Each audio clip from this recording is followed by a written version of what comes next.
चलिए, तो सभी को जय जिनेन्द्र और मंगलाचरण के उपरांत हम पुनः आज की कक्षा को प्रारंभ करते हैं और आज हम शुरू करेंगे 48वें नंबर के श्लोक से। कल इस श्लोक को अपन लोगों ने पढ़ा था अंत में, एक बार फिर से इसको पढ़ते हुए आगे बढ़ेंगे। 48वें नंबर के श्लोक में क्या कहते हैं आचार्य महाराज कि प्रतिक्षणम इदम हृदि स्थित मति प्रशांतात्मनो मुनेर्भवति शंबरा परम शुद्धि हेतुर्ध्रुवम रजः खलु पुरातनम गलति नो नवम ढौकते ततोति निकटम भवेदमृत धाम दुखोज्जितम। अर्थात जिसकी आत्मा अत्यंत शांत हो चुकी है, बिल्कुल शांत स्वभावी हो चुकी है, ऐसे मुनि के हृदय में सदा ही उपर्युक्त विचार स्थित रहता है।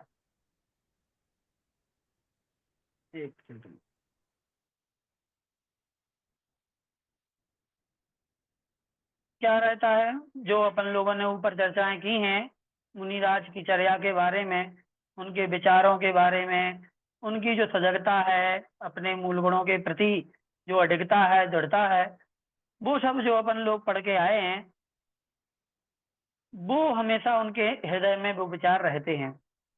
इससे उनके उसके निश्चित ही अतिशय विशुद्धि का कारणभूत संवर होता है। मतलब ऐसे विचार क्यों आते हैं? क्योंकि उन विचारों को उत्पन्न करने में जो संवर हो चुका है, उनके कर्मों का जो संवर हो चुका है, वो संवर ही इस प्रकार के विचारों को लाने में कारण होता है। अर्थात उन्होंने जो व्रत इत्यादि लिए हैं, जो पापों का त्याग किया है, परिग्रह का त्याग किया है, उस त्याग के परिणाम स्वरूप जो कर्मों का संवर हुआ है, उस संवर के कारण से ही ये मन की विशुद्धि इतनी बढ़ती है, जिससे कि नियमता पूर्ण कर्म की निर्जरा होती है। मतलब पूरे कर्मों की निर्जरा भी हो जाती है और नवीन कर्मों का आगम भी नहीं होता है। अतएव उक्त मुनि के लिए दुखों से रहित एवं उत्तम सुख का स्थानभूत जो मोक्ष पद है वह अत्यंत निकट हो जाता है। उनके लिए मोक्ष पद क्या हो जाता है? बिल्कुल पास में आ जाता है, ऐसा लगता है कि बिल्कुल पहुंचने वाले हैं, ऐसे मुनि के लिए। ठीक है, अब आगे 49वें नंबर का श्लोक है। कहते हैं प्रबोधो निरंध्रम प्रवहण ममंदम पृथुपतपः शुभायुर्यै प्राप्तो गुरुगण सहाया प्रणयिनः कियन्मात्रस्तेषां भवजलधिरेतोष्यच्च परः यद्धूरे पारः स्फुरति महतामोद्यमयुताम्। क्या कहते हैं कि जिन मुनियों ने सम्यक ज्ञान रूपी छिद्र रहित एवं शीघ्रगामी जहाज प्राप्त कर लिया है, ध्यान से समझिए, जिन मुनियाजों ने सम्यक ज्ञान रूपी जहाज प्राप्त कर लिया है, क्या कौन सा जहाज, ये आप नोट कर लेना, सम्यक ज्ञान रूपी जहाज, और वो भी कैसा है? छिद्र रहित। मतलब जिस जहाज में कोई छेद वेद नहीं है इधर उधर कि पानी अंदर आ जाए, ऐसा सम्यक ज्ञान रूपी जहाज। अब सम्यक ज्ञान में छिद्र का मतलब कोई दोष नहीं है, निर्दोष, निर्दोष सम्यक ज्ञान को धारण कर लिया है जिन्होंने, वो सम्यक ज्ञान ही जहाज है। जिन्होंने विपुल तप स्वरूप उत्तम वायु को भी प्राप्त कर लिया है। अब देखो, जहाज तो मिल जाए, लेकिन यदि सही दिशा में हवा ना चले तो फिर जहाज का चलना बड़ा मुश्किल हो जाता है। जहाज को जाना हो पूरब की ओर और हवा चले पश्चिम की ओर, तो फिर वो मतलब कि ऐसे ही समय में जहाज फिर चलता नहीं है, लहरें लहरों में उछाल खाएगा या फिर टूट टाट के गिर जाएगा। तो उसी प्रकार से मोक्ष मार्ग में यदि कोई जहाज जिन्हें प्राप्त हुआ है, तो साथ में उनको तप रूपी वायु भी प्राप्त हो गई है, मतलब हवा भी उनकी तरफ ही चल रही है। और इसने ही गुरुजन जिनके सहायक हैं, और गुरु जो हमारे सच्चे गुरु आदि हैं, वो हमारे उस मार्ग पर चलने के लिए सहायक होते हैं। ऐसे उद्यमशील उन महामुनियों के लिए यह संसार समुद्र कितने प्रमाण है, यह संसार समुद्र कितना बड़ा है उनके लिए, ऐसे उद्यमशील महामुनियों के लिए, ऐसे कर्मठ और तत्पर रहने वाले उनके लिए ये संसार समुद्र कितना है, अर्थात क्षुद्र ही लगता है। क्षुद्र मतलब बिल्कुल थोड़ा सा, छोटा सा लगता है। तथा उनके लिए इसका दूसरा पार कितना दूर है, अर्थात कुछ भी दूर नहीं है। उनके लिए यह प्राप्त करना बिल्कुल भी दूर नहीं है। अब आगे चलते हैं, विशेषार्थ भी है इसमें। कहते हैं कि जिस प्रकार अनुभवी चालकों से संचालित निश्चिद्र शीघ्रगामी एवं अनुकूल वायु से संयुक्त जहाज से गमन करने वाले मनुष्यों के लिए, हैं देखो सारी चीजें बता दी, जिसमें अनुभवी चालकों से संचालित है, जिसमें जो पायलट भी है ना, चालक चलाने वाला, वो भी अनुभवी है, निश्चिद्र है, कोई छिद्र नहीं है, शीघ्रगामी मतलब तेज चलने वाला है, और अन्न का अनुकूल वायु से संयुक्त है, और हवा भी अनुकूल चल रही है, मतलब उसी तरफ चल रही है जिस तरफ अपन को जाना है। तो ऐसे जहाज से गमन करने वाले मनुष्यों के लिए अत्यंत गंभीर एवं अपार भी समुद्र हो तो भी वो क्षुद्र ही प्रतीत होता है, छोटा सा लगता है। मतलब अपार समुद्र भी हो ना, वो भी हमें छोटा ही सा लगेगा। क्यों? क्योंकि अपने पास ऐसा जहाज।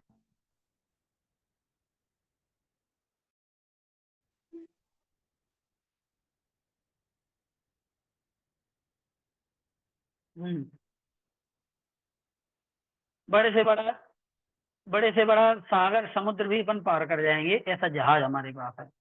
उसी प्रकार मोक्ष मार्ग में प्रयत्नशील जिन महामुनियों ने निर्दोष उत्कृष्ट सम्यक ज्ञान के साथ विपुल तप को भी प्राप्त कर लिया है, तथा स्नेही गुरुजन जिनके मार्गदर्शक हैं, उनके लिए इस संसार समुद्र से पार होना कुछ भी कठिन नहीं है ना। यदि ऐसा साथ मिल जाए सबका तो फिर कुछ भी कठिन नहीं है। आगे चलते हैं, 50वें नंबर का श्लोक। अभ्यस अभ्यस्यतान्तर्दिशं किमु लोकभक्त्या मोहं कृषि कुरुत किं वपुषा कृशेन एतद्वयं यदि न किं बहुभिर्नियोगै क्लेशैश्च किं किमपरैः प्रचुरैस्तपोभिः। हे मुनिजन, सम्यक ज्ञान रूपी अभ्यंतर नेत्र का अभ्यास कीजिए। यहाँ सम्यक ज्ञान की चर्चा चल रही है, बार बार सम्यक ज्ञान को ही धारण करने की बात कर रहे हैं कि हे मुनिजन, सम्यक ज्ञान रूपी अभ्यंतर नेत्र का अभ्यास कीजिए। अभ्यंतर नेत्र मतलब अंदर की आंखें। सम्यक ज्ञान रूपी जो आंतरिक चक्षु हैं, अंदर की आंखें, उनका अभ्यास कीजिए, सम्यक ज्ञान का अभ्यास कीजिए। आपको लोक भक्ति से कुछ भी प्रयोजन नहीं है। देखो क्या कह रहे हैं, मुनिराजों के लिए संबोधन दे रहे हैं कि हे मुनिराज, आपको लोक भक्ति से प्रयोजन नहीं है। संसार के लोग कितनी भक्ति करें उससे कोई मतलब नहीं। इसके अतिरिक्त आप मोह को कृश करें, मोह को कम करें। केवल शरीर के कृश करने से कुछ भी लाभ नहीं है, कारण कि यदि उक्त दोनों नहीं है तो फिर उनके बिना बहुत से यम नियमों से, काय क्लेशों से और दूसरे प्रचुर तपों से भी कुछ भी प्रयोजन सिद्ध नहीं हो सकता।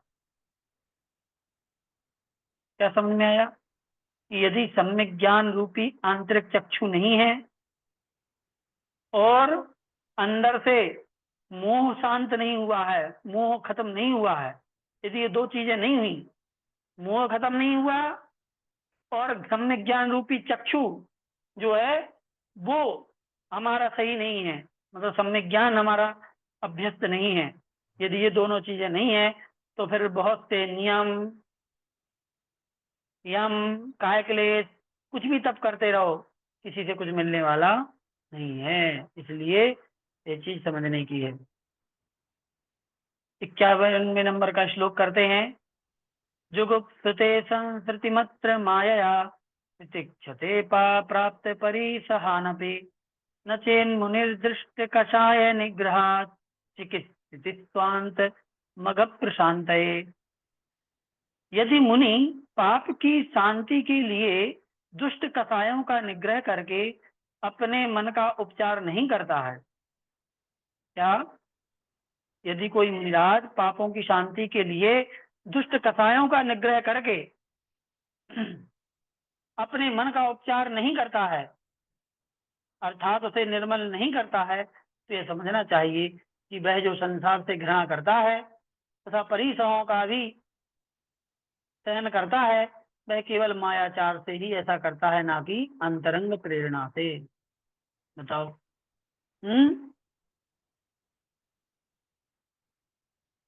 मतलब हमें कहने का तात्पर्य है कि कोई मनुष्य मुनि पद धारण कर लेता है, मुनि पद धारण कर लेता है, तो मुनि पद धारण करने के बाद उनका मुख्य उद्देश्य पापों को, कषायों को शांत करके पापों को खत्म करने का होता है। अर्थात पाप नहीं लगना चाहिए क्योंकि हम त्याग कर चुके हैं, और उन पापों की शांति के लिए इन दुष्ट कषायों का निग्रह करना हमारे लिए जरूरी है। और यदि ऐसा करने के लिए वह मन पर कंट्रोल नहीं करते कोई मिजाज, अर्थात मन को निर्मल नहीं करते हैं, तो ये समझना चाहिए कि जो संसार से घृणा करता है, सब परिसरों का भी सहता है, वह केवल मायाचार से ही ऐसा कर रहा है। बताओ। यदि ऊपर ऊपर से लग रहा है कि ये निग्रह, निग्रह का मतलब होता है रोकना, निग्रह मतलब रोकना।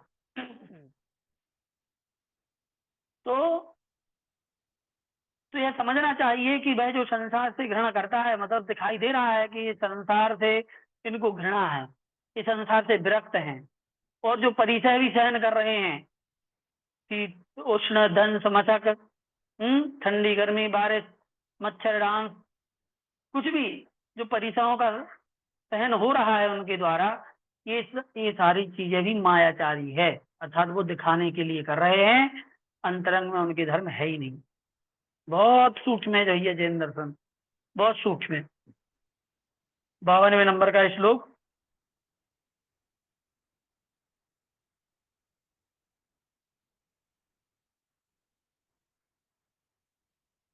आप लोग साथ में पढ़ते तो जाते हैं ना? समझ में आता जा रहा है थोड़ा बहुत? अब आप लोग बोल तो पाएंगे नहीं क्योंकि हमने आपको म्यूट कर दिया है।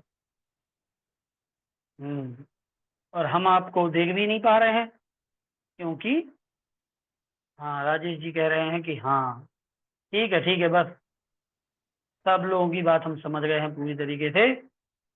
हाँ ठीक है। जी वंदना जी बिल्कुल। देखो समझ में आ रहा है, तभी आप लोग आ रहे हैं, जुड़ रहे हैं, और इतना समय दे रहे हैं। और यदि नहीं होता काम का तो आप ज्वाइन ही ना करते। बोलो सही है कि नहीं? जी बिल्कुल सही है। ठीक है, तो चलिए 52वें नंबर का श्लोक अब शुरू करते हैं कि हिंसा प्राणि सुकल्मषं भवति सा प्रारंभतः सोऽर्थतः तस्मादेव भयादयोऽपि नितरां दीर्घा ततः संसति तत्रासात्मशेषमर्थत इदं मत्वेति यस्त्यक्तवान् मुक्त्यर्थी पुनरर्थमाश्रितवता तेनाहता सत्पथा। अब आप कह रहे हैं कि याद नहीं हो रहा है। बिल्कुल याद मत कीजिए, बिल्कुल भी याद नहीं कीजिए। आप सोचो ही नहीं कि हमें याद करना है। आप तो ये सोचो निग्रह मतलब रोकना। हाँ बिल्कुल सही है। तो आप तो ये सोचिए कि ये ग्रंथ हमें पूरा पढ़ना है, और जब हम सुन रहे हैं, जब आप पढ़ रहे हैं, उस समय हमें जो बात कही जा रही है वो समझ में आना चाहिए। बिल्कुल आप दिमाग से निकाल लो कि हमें याद करना है, बिल्कुल भूल जाओ, बिल्कुल भूल जाइए कि हमें कुछ भी याद करना है, कुछ भी याद नहीं करना, केवल पढ़ना है। ये ग्रंथ 900 श्लोक जो है ना, ये पूरे पढ़ना है। भगवान से सिर्फ एक ही प्रार्थना करना कि भगवान ये ग्रंथ निर्ग्रंथ समाप्त निर्विघ्न, या फिर यूं कहें सानंद संपन्न हो जाए ये एक हमारे साल भर की कक्षा। ठीक है, और ये ग्रंथ हमारा पूरा हो जाए, पूरा पढ़ लें हम इसको, यही, इससे बड़ा फल और कुछ नहीं है। परीक्षा तो सिर्फ औपचारिकता मात्र है, औपचारिकता के अलावा कुछ भी नहीं है। इसलिए यदि ये पूरा पढ़ लिया और समझ में आ गई चीजें, इससे अच्छा और कुछ भी नहीं हो सकता। जी, हम 900 तो राउंड फिगर में बोल रहे हैं, उससे ज्यादा ही है। तो प्राणियों की हिंसा पाप को उत्पन्न करती है। क्या? प्राणियों की हिंसा पाप को उत्पन्न करती है। वह हिंसा प्रकृष्ट आरंभ से होती है। प्रकृष्ट, प्रकृष्ट मतलब बहुत अधिक, बहुत अधिक। तो वह हिंसा जो है, देखो, प्राणियों की हिंसा पाप को उत्पन्न करती है। जो 5 पाप है, वो पाप, जब हिंसा होती है तो पाप होता है। और हिंसा आरंभ से होती है, जब बहुत अधिक आरंभ करते हैं। और वह आरंभ जो है, वह नहीं आएंगे श्लोक के अर्थ। वह आरंभ धन के निमित्त से होता है, और उस धन से ही भय आदि उत्पन्न होते हैं। तथा उक्त भय आदि से संसार साक्ष्य लंबा होता है। देखो कितनी बड़ी लिंक है, हैं? हिंसा से पाप होता है, आरंभ से हिंसा होती है। और आरंभ क्यों होता है? धन के आदि के निमित्त से। और धन भय आदि के कारण से उत्पन्न होता है। तो धन से ही भय उत्पन्न होते हैं, धन से ही आरंभ उत्पन्न होता है, और भय आदि से संसार लंबा होता है। इस प्रकार इस समस्त दुख का कारण धन ही है, ऐसा समझ करके जिस मोक्षाभिलाषी मुनि के धन का परित्याग कर दिया है, वह यदि फिर से उक्त धन का सहारा लेता है तो समझना चाहिए कि उसने मोक्ष मार्ग को नष्ट कर दिया है। ये मुनिराज के लिए उपदेश दिया जा रहा है कि जिस धन को, जो धन संसार का कारण है, उस धन का हम पहले ही परित्याग कर चुके हैं, और यदि वापस उसी धन की तरफ मोह जागृत होता है यदि मुनि राजाओं का भी, तो समझ लीजिए उन्होंने क्या किया है, उन्होंने मोक्ष मार्ग को ही खत्म कर दिया है। अगला श्लोक कहते हैं,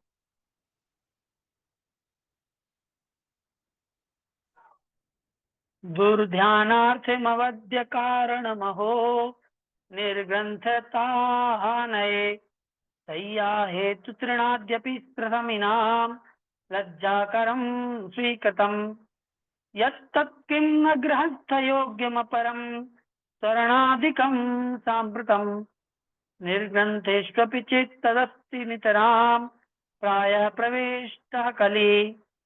क्या कहते हैं? जबकि सैया के निमित्त स्वीकार किए गए लज्जाजनक तृण, तृण मतलब घास फूस, प्याल बोलते हैं गांव में, तो सैया के निमित्त से स्वीकार किए गए जो घास फूस आदि भी हैं, वह मुनियों के लिए आर्त रौद्र स्वरूप दुर्ध्यान एवं पाप के कारण होकर उनकी निर्ग्रंथता को नष्ट करते हैं। तो जो अर्थात घास फूस, 58 श्लोक पढ़ना है। जी पढ़ लेंगे, अगले 10 मिनट हो चलेगी क्लास, हो जाएंगे। क्या कह रहे हैं कि जो मुनिराज सोने के लिए, शयन करने के लिए घास का इस्तेमाल करते हैं, प्याल का इस्तेमाल करते हैं, आज के समय में ले लो चटाई का इस्तेमाल करते हैं, वह भी है, एक छूट गया। क्यों? 52 नंबर का हम पढ़ चुके हैं भैया, ये 52 नंबर का ऊपर पढ़ा ना हमने। श्लोक हमने पीछे पढ़ा था, श्लोक, श्लोक पढ़ करके फिर हम यहाँ पर आए थे।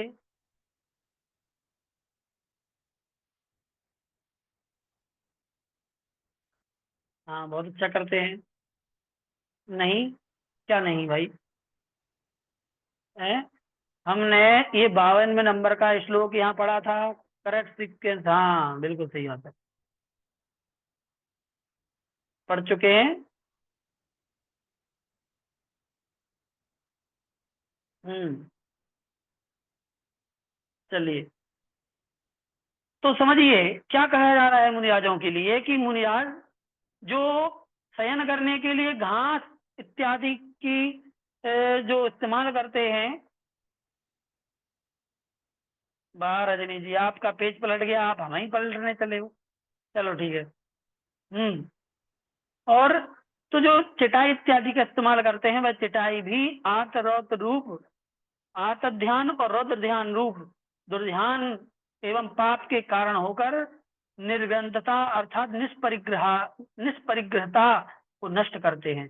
अर्थात जो अपरिग्रहता का जो व्रत लिया है, उस अपरिग्रहता के व्रत को नष्ट करती हैं घास फूस और चटाई भी। तो जो कितनी कठिन चर्या है। तब फिर यदि गृहस्थ के योग्य अन्न स्वर्ण आदि क्या 10 निर्गंधता घातक न होंगे? अवश्य होंगे। समझ में आई बात? यदि घास फूस और चटाई के इस्तेमाल करना भी उनकी निर्गंधता पर प्रश्न चिन्ह लगाता है, इसलिए आचार्य श्री विद्यासागर जी महाराज ने सन 84-85 में चटाई का त्याग कर दिया था। हमारे यहाँ पे पास में ही सिद्ध चित्रहार जी है, वहां पे जब उनका चतुर्मास हुआ था, क्योंकि उन्होंने वो जानते थे ये चटाई भी हमें परिग्रही बना रही है, तो इसको भी छोड़ना जरूरी है। तो यदि ये हमारे लिए परिग्रह बन सकता है, तो फिर गृहस्थ के उपयोग करने वाली जो सोने चांदी इत्यादि की चीजें हैं, यदि उनको कोई मुनिराज अपने पास रखते हैं या किसी वस्तु के रूप में रखते हैं, तो भी वो उनके लिए कितना बड़ा नुकसानदायक है। फिर यदि वर्तमान में निर्गंध कहे जाने वाले मुनियों के भी उपर्युक्त गृहस्थ के योग्य स्वर्ण आदि परिग्रह रहता है, तो समझना चाहिए प्राय कलिकाल का प्रवेश हो चुका है। यदि वर्तमान में ऐसा कोई मुनिराज करते हैं, समझ लीजिए कि कलिकाल लग गया है। कादाचित को बंदा क्रोधादे कर्मणा सदा संगात नातः कोपि कदाचित परिग्रह ग्रहवताम सिद्धि। क्रोधादि कसायों के निमित्त से जो बंध होता है, वह कदाचित होता है। क्रोध आदि जो कषाय हैं, उन कषायों के कारण से जो बंध होता है, वो कैसा होता है? कदाचित का होता है, अर्थात कभी कभी होता है। अर्थात कभी होता है, कभी नहीं भी होता है, किंतु परिग्रह के निमित्त से जो बंध होता है, वह सदा के लिए होता है, सदा काल के लिए होता है। जब तक परिग्रह है, तब तक बंध होता रहेगा। इसलिए जो साधुजन परिग्रह रूपी ग्रह से पीड़ित हैं, उनको कहीं पर भी कभी भी सिद्धि प्राप्त नहीं होती है, कहीं भी सिद्धि प्राप्त नहीं हो सकती है। जो क्या करते हैं,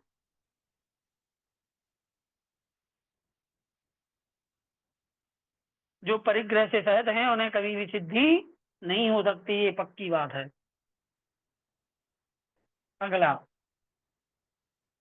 मोक्षे विमोहाद विलास दोषो विशेषितो मोक्ष निषेधकारी यतस्ततोध्यात्मरतो मुमुक्षुर भवेत किमन्यत्र कृता विलासा। जब अज्ञानता से मोक्ष के विषय में भी की जाने वाली अभिलाषा दोष रूप होकर विशेष रूप से मोक्ष की निषेधक होती है, तब क्या अपनी शुद्ध आत्मा में लीन हुआ मोक्ष अभिलाषी साधु स्त्री पुत्र मित्र आदि रूप अन्य बाह्य वस्तुओं की अभिलाषा करेगा? अर्थात कभी नहीं करेगा। है बात समझ में आई? क्या कह रहे हैं कि अज्ञानता से मोक्ष के विषय में की जाने वाली अभिलाषा दोष रूप होती है। यदि अज्ञान है और अज्ञानता से यदि मोक्ष की अभिलाषा कर रहे हैं, तो दोष रूप होकर विशेष रूप से मोक्ष की निषेधक होती है। अर्थात अज्ञानता, अज्ञान के साथ में मोक्ष की अभिलाषा करेंगे तो उससे कुछ नहीं मिलने वाला। बाकी चीजें मिल जाए तो मिल जाए, पर मोक्ष तो कभी नहीं मिलेगा, है ना। कहने के तात्पर्य है कि यदि मोक्ष की अभिलाषा कर रहे हैं, तो सम्यक ज्ञान होना जरूरी है। सम्यक ज्ञान होना जरूरी है मतलब सम्यक दर्शन होना जरूरी है, क्योंकि सम्यक दर्शन के बिना सम्यक ज्ञान हो नहीं सकता। इसलिए यहाँ कहा जा रहा है कि अज्ञानता के साथ में मोक्ष की अभिलाषा जो होती है वह दोष रूप है और विशेष रूप से मोक्ष की निषेधक है।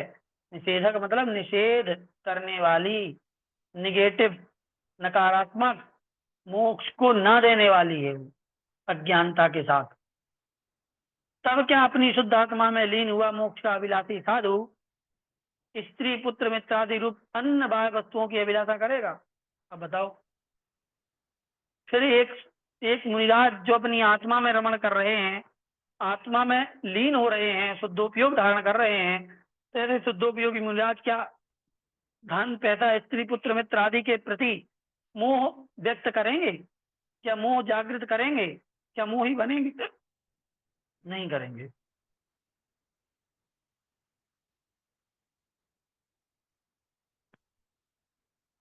परिग्रहवताम शिवम यदि तदा नल शीतलो यदि इंद्रिय सुखम सुखम तदे कालकूट सुधा स्थिरा यदि तनुस्तदा स्थिरतरम तद तदिडम्बरम भवेत् रमणीयता यदि तदिंद्रजाले पिचा।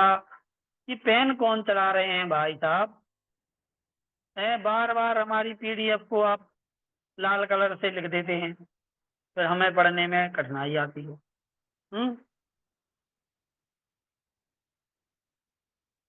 कहते हैं कि यदि परिग्रह युक्त जीवों का कल्याण हो सकता है तो अग्नि भी शीतल हो सकती है। देखो व्यंग्य रूप में आचार्य महाराज यहाँ पर समझा रहे हैं। यदि कोई ये कहता है कि परिग्रह सहित होकर के भी जीवों का कल्याण हो सकता है, तो फिर उनको ये भी कह देना चाहिए कि आग ठंडी हो सकती है। यदि इंद्रिय जन्य सुख वास्तविक सुख हो सकता है तो तीव्र विष भी अमृत बन सकता है। कितनी खतरनाक उपमा दे रहे हैं। यदि इंद्रियों से उत्पन्न होने वाला सुख यदि वास्तविक है तो समझ लो कि विष भी अमृत है, विषय को अमृत मानो। फिर तो यदि शरीर स्थिर रह सकता है, ये शरीर परमानेंट रह सकता है, यदि आप ये कहते हो, तो फिर ये समझ लो कि आकाश में उदित होने वाली बिजली उससे भी अधिक स्थिर हो सकती है। बताओ भैया, यदि आप कहते हो कि नहीं ये शरीर परमानेंट है, तो फिर आप ये भी मान लो कि जो बरसात के मौसम में अभी जो बारिश हो रही है, ऐसे समय पे जो आकाश में बिजली तड़कती है, ये भी परमानेंट उसी जगह पर रह स्थिर रहने वाली है। और इस संसार में यदि रमणीयता हो सकती है तो वह इंद्रजाल में भी हो सकती है। इंद्रजाल मतलब जादू, जादू को बोलते हैं इंद्रजाल। ठीक है, इंद्रजाल मतलब जादूगर, जादूगर का जो जादू है ना, वो चमत्कार जो दिखाता है, करतब, हाथ की सफाई। तो यदि संसार को आप सुंदर मानते हो तो समझ लीजिए कि वह सुंदरता फिर इंद्रजाल में भी है, वो भी फिर अपने लिए प्रशंसनीय है। तो कहने का तात्पर्य है कि जिस प्रकार आग का शीतल होना असंभव है, उसी प्रकार से परिग्रह के साथ कल्याण होना भी असंभव है। जैसे विष कभी अमृत नहीं हो सकता, आकाश में चंचल बिजली कभी स्थिर नहीं रह सकती, और इंद्रजाल अर्थात जादू चमत्कार जो है वो रमणीय नहीं हो सकता, उसी प्रकार इंद्रिय सुख भी सुख नहीं है, शरीर कभी स्थिर नहीं है, और संसार कभी रमणीय नहीं हो सकता। 57 स्मरमपि हृदिदेशां ध्यानवन्निप्रदीप्ते सकल भुवनमल्लं दह्यमानं विलोक्य पृथिवीय नष्टास्ते कसायन तस्मिन् पुनरपि अभियुः साधवस्ते जयन्ती। क्या कह रहे हैं? पेज पलटा लें हम भी। कहते हैं कि जिन मुनियों के ध्यान रूपी अग्नि से प्रज्वलित हृदय में त्रिलोक विजयी कामदेव को भी जलता हुआ देखकर मानो अतिशय भयभीत भी कषाएं इस प्रकार से नष्ट हो गई कि उसमें वे फिर से प्रविष्ट नहीं हो सकी। वे मुनि जयवंत होते हैं, वे मुनि जयवंत होते हैं, उनकी हमेशा जय जयकार होती है। जिन मुनियों के ध्यान रूपी अग्नि से प्रज्वलित हृदय में, ध्यान रूपी अग्नि से जो हृदय जल रहा है, जिस हृदय में ध्यान रूपी अग्नि जल रही है, ऐसे उस हृदय में त्रिलोक विजयी कामदेव भी जलता हुआ दिखाई देता है। मतलब जो मुनिराज ध्यान रूपी अग्नि से अपने अंतरंग के कसायों को, कर्मों को जला रहे हैं, ऐसे मुनिराजों के हृदय में कामदेव भी जलता हुआ नजर आता है। और ऐसे उस कामदेव को जलता हुआ देख करके कसाएं भी भयभीत होकर के नष्ट हो जाती हैं। और ऐसे नष्ट होती हैं वे कथाएं कि दोबारा फिर उन मुनिराज के अंदर प्रवेश नहीं करती। बात समझ में आई है कि ध्यान रूपी अग्नि से, तप रूपी अग्नि से, ध्यान रूपी तप, तप ही तो ध्यान है, ध्यान ही तप है। तो ऐसे ध्यान रूपी तप से जो तपते हैं, उस अग्नि के कारण से मानो उनका हृदय जल रहा है। और उस आग में कामदेव, कामदेव मतलब हमारी सारी इच्छाएं, भोग विलास सब कुछ जल के नष्ट हो जाता है। और ऐसी उस आग को देख करके, अब उस कामदेव को जलता हुआ देख करके सारी कसाएं, जो क्रोधमान माया लोग हैं, ये भी भयभीत हो जाती हैं और ऐसी भागती हैं उन मुनिराज से दूर कि दोबारा उनके पास कभी आती नहीं है। और अंतिम श्लोक आज क्या करते हैं? अनर्घ रत्न संपदोपि निर्गंधताया पद्मद्वितीयम् अपि प्रशांता स्मर स्मर वै बद्ध्वा वैदभ्यदास्ते गुरवो नमस्याः। क्या कहते हैं? जो गुरु अमूल्य रत्न त्रय स्वरूप संपत्ति से संपन्न होकर भी, जो गुरु अमूल्य रत्नत्रय स्वरूप संपत्ति से संपन्न होकर के भी निर्गंधता के अनुपम पद को प्राप्त हुए हैं। मतलब एक तरफ उनके पास रत्नत्रय रूपी अमूल्य संपत्ति तो है ही, फिर भी निर्गंधता के अनुपम पद को उन्होंने प्राप्त कर लिया है। और जो अत्यंत शांत होकर भी कामदेव रूपी शत्रु की पत्नी को वैधव्य प्रदान करने वाले हैं। बताओ, इसे कहते हैं अलंकारिक भाषा। क्या कह रहे हैं कि अत्यंत शांत होकर के भी मुनियाद कैसे हैं? शांत हैं, एकदम शांत, किसी को मारते नहीं है, किसी को नष्ट नहीं करते, बिल्कुल शांत हैं। और ऐसे शांत हैं, इसे कहते हैं क्या? इसे कहते हैं चलो ठीक है, देखते हैं। इसे कहते हैं कौन सा अलंकार होता है? अरे ध्यान नहीं आ रहा, बता देते हैं।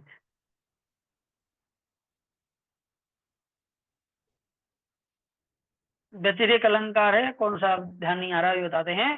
कहते हैं कि शांत होकर के भी कामदेव रूपी शत्रु की पत्नी को वैधव्य प्रदान किया, अर्थात कामदेव की पत्नी को विधवा बना दिया। क्या कर दिया? कामदेव की पत्नी को विधवा बना दिया, मतलब क्या? कामदेव को मार दिया। तो यहाँ इसे कहते हैं अलंकारिक काव्य शैली। यहाँ पर ये नहीं कह रहे, सीधा सीधा कहने का तात्पर्य है कि कामदेव को नष्ट कर दिया, लेकिन अलंकारिक शैली में कह रहे हैं कि कामदेव की पत्नी को वैधव्य, वैधव्य मतलब विधवा, विधवा बना दिया है। नहीं नहीं नहीं, विरोधाभास अलंकार नहीं है। चलो ध्यान आएगा तो बता देंगे। विधवा बना दिया है, वे गुरु नमस्कार करने योग्य हैं। वे क्या है? नमस्कार करने योग्य हैं। ठीक है, तो जिनके पास रत्नत्रय रूपी संपत्ति है और निर्गंधता के अनुपम पद को धारण कर रहे हैं और शांत होकर के भी उन्होंने क्या कर दिया है?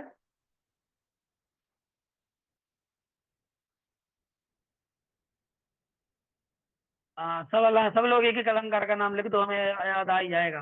विरोधाभास भी है थोड़ा, है ना, क्योंकि वो शांत होकर के भी, और ये भी अलंकार है, बिल्कुल सही बोला आपने। लेकिन हम थोड़ा दूसरा अलंकार सोच रहे थे, वो हमें याद नहीं आ रहा है ना। जो ये कामदेव की, मतलब सीधा सीधा भी कह सकते थे ना कि शांत होकर के भी आपने कामदेव को नष्ट कर दिया, तो यहाँ तो सिद्ध सीधा विरोधाभास अलंकार हो जाता। लेकिन उन्होंने कामदेव की पत्नी को विधवा बनाया है, ये यहाँ पर दूसरा अलंकार आता है। ठीक है, अभी ध्यान ही नहीं आ रहा, तो ऐसे गुरु को नमस्कार है। ठीक है, तो यही सब यहाँ पर लिखा है, नीचे अर्थ में भी यही लिखा है। चलिए, समय काफी हो चुका है, एक और ले लेते हैं। नहीं, चलो ले लेते हैं।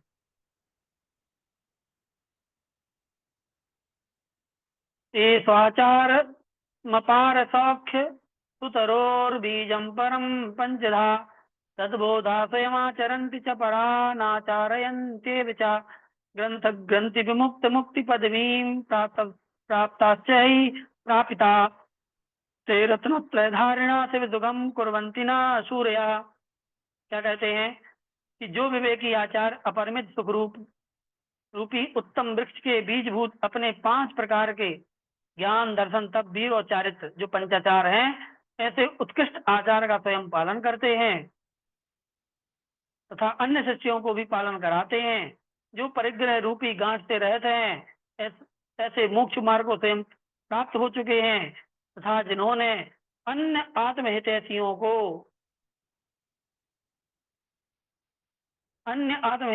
को भी उक्त मोक्ष मार्ग प्राप्त कराया है, वे रत्नत्रय के धारा का आचार्य परमेष्ठी हमको मोक्ष सुख प्रदान करें। यहाँ पर आचार्य परमेष्ठी को नमस्कार करते हुए ये श्लोक कहा है कि जो शिष्यों को पढ़ाते हैं, पंचाचार का पालन स्वयं करते हैं और अन्य शिष्यों को भी कराते हैं, ठीक है, और मोक्ष का मार्ग जिन्होंने प्राप्त कर लिया है, ऐसे रत्नत्रय के धारा आचार्य परमेष्ठी हमको मोक्ष सुख प्रदान करें।